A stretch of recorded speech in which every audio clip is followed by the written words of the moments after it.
The college football playoff rankings have just come out for Welcome week back. 13. We are 1-3. edging closer to the end of the season. Oh, yeah. And we're putting out like a million videos a day at this point. We are recording this My literally right as anxiety this is stuff getting just higher and happened, higher so. for the playoffs. Yeah, I know. I'm ready for it. But we're recording this right after it got released. So immediate reactions. Just wanted to hop on, talk about it, and then we're going to get this video out to you immediately. So if you're watching this, it could be immediately after because it's our first nighttime video. Yeah, ever, which is welcome. pretty cool. Welcome We're to gonna the start first doing night it. show. Yeah, DJ Hours after dark. Yep. After dark. There it is. Tag that. That's We should the time. turn off all the... Nah. No. We'll leave the lights on. All right. But here's the rankings. You'll see them next to the video. As always, number 1, Oregon, Ohio State, Texas, Penn State, and Indiana. So not Pretty number 1. chalk. Just 1 through 5 haven't moved. Same as last week. I have some thoughts on that, but we can talk about that. I just want to run through these real quick. Notre Dame 6, Really Alabama 7. They jumped 3 spots to 7. Miami 8, Ole Miss 9, Georgia 10. Then you have Tennessee, Boise State, SMU, BYU, and A&M. And then rounding out the top 25, Colorado, Clemson, South Carolina. It's fun seeing Clemson, South Carolina right there. It's going to be a fun matchup next week. The fact that they're actually both ranked is crazy. I know. Well, Crazy. South Carolina is playing just as good as Out of about their mind. any team in the country right now.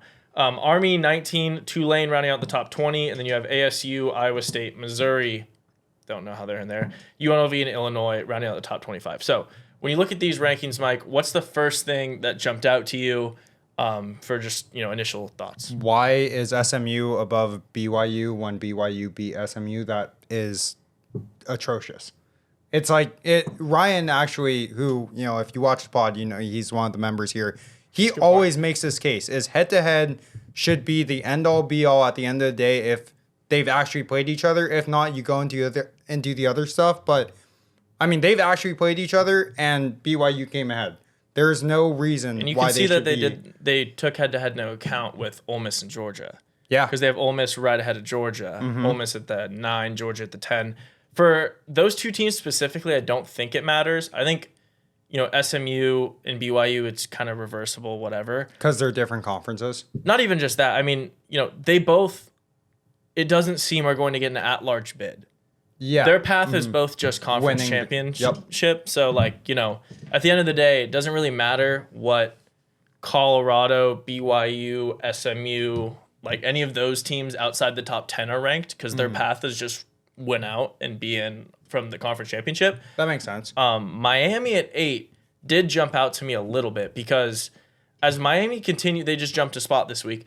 As they continue to rise in the rankings, it increases the likelihood that even a loss in the ACC championship keeps them in there. Yep. So I don't know if you have any thoughts on that. I don't know how I feel about that because I think they're a good enough offense to beat anyone, but I just don't think they've really had an impressive year, schedule wise. Yeah, I mean it's the same argument as honestly Texas and Indiana is you can't Texas really for sure, yeah. you can't count against the schedule that they have. Yes, it plays a role. Strength of schedule means a lot. Strength of record means a lot.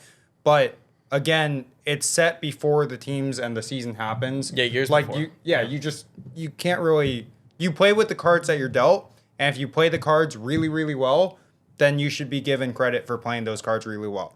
It's some teams like Georgia have a really tough deal of the hands, but they're making the most of it and they're being rewarded for that. So yeah, I mean, I think Miami is one of the best 12 teams in the country just because of Cam Ward. That's fair. He's fantastic. But we'll see. I think they lose a game in the next couple weeks. Their defense they might wants them to lose a game. let Clemson sneak into those playoffs. I might be biased. I might not. I mean, but who knows? you're wearing what does your sweater say? Yeah, don't worry about it. I got the shorts on too. Oh yeah.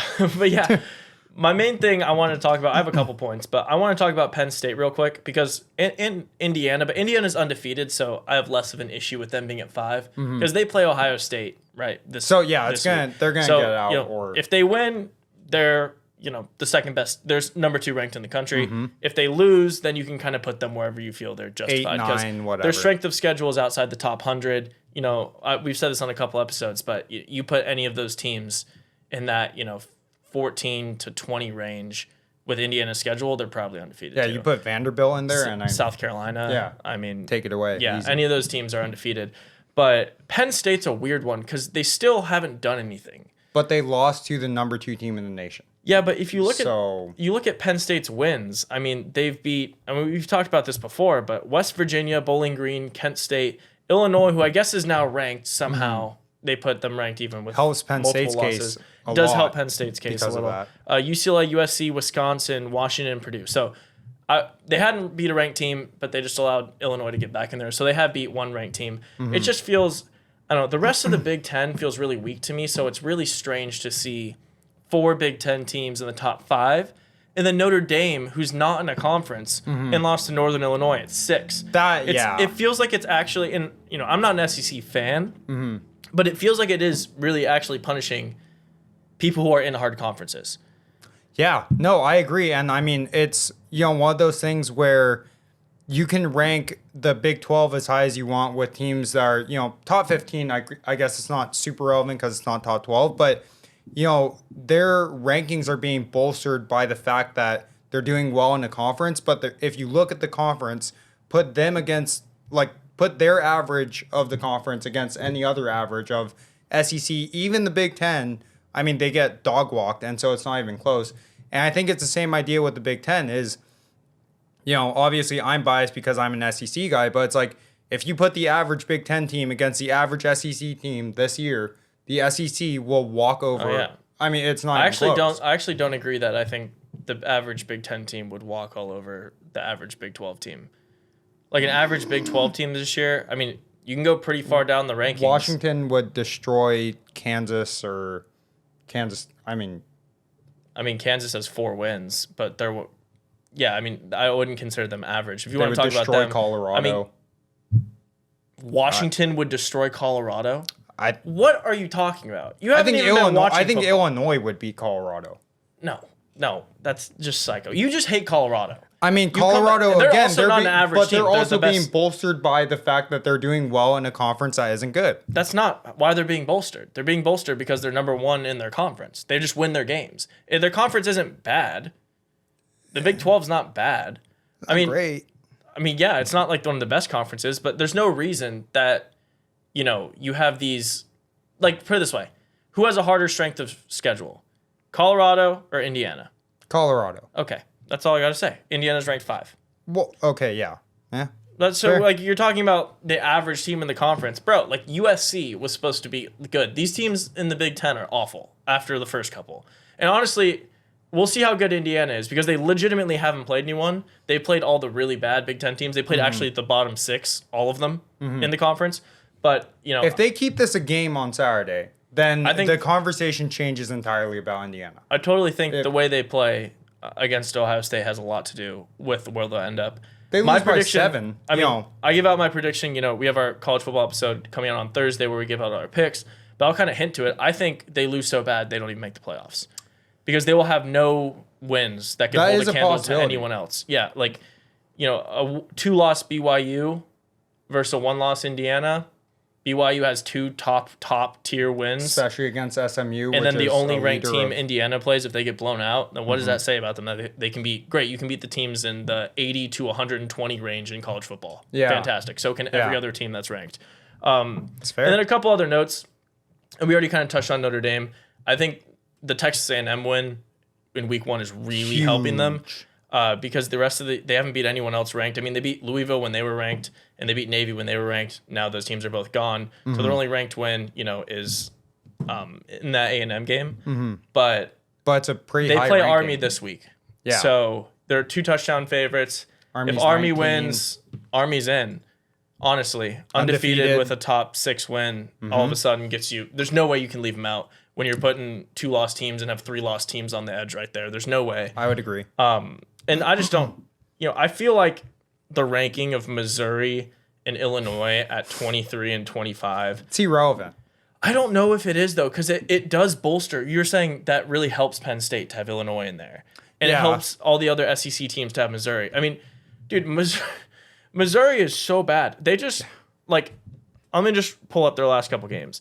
So they lost to A&M 41-10, beat UMass, beat Auburn, then lost to Bama 34-0, beat Oklahoma by 7 in a game they were losing the whole game, and Oklahoma fumble 6th with 40 seconds left, and then just lost to South Carolina.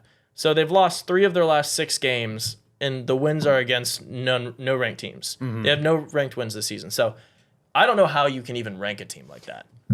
I kind of agree. I would say maybe it's because It doesn't make sense to me. I feel like there's a lot of teams. Yeah, Oklahoma hasn't. It's not worth anything Oklahoma's to terrible. rank their win. Yeah. No. You're right. And so, it doesn't You're make. right. That is confusing, And actually. I know the end of the rankings, no one really pays a lot of attention to, but I feel like where they rank those back half teams has a lot to do with the strength of schedule for the top teams.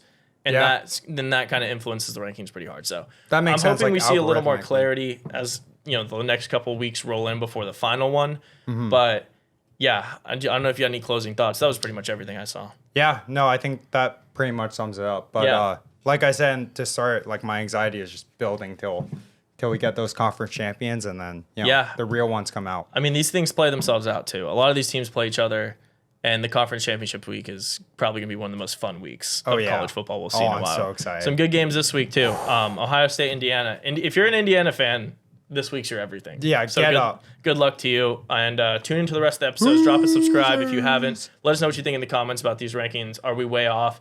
Is Penn State, deservingly the 4 seed? Let us know. Let us know what you think, and we'll see you on the next one. Bang.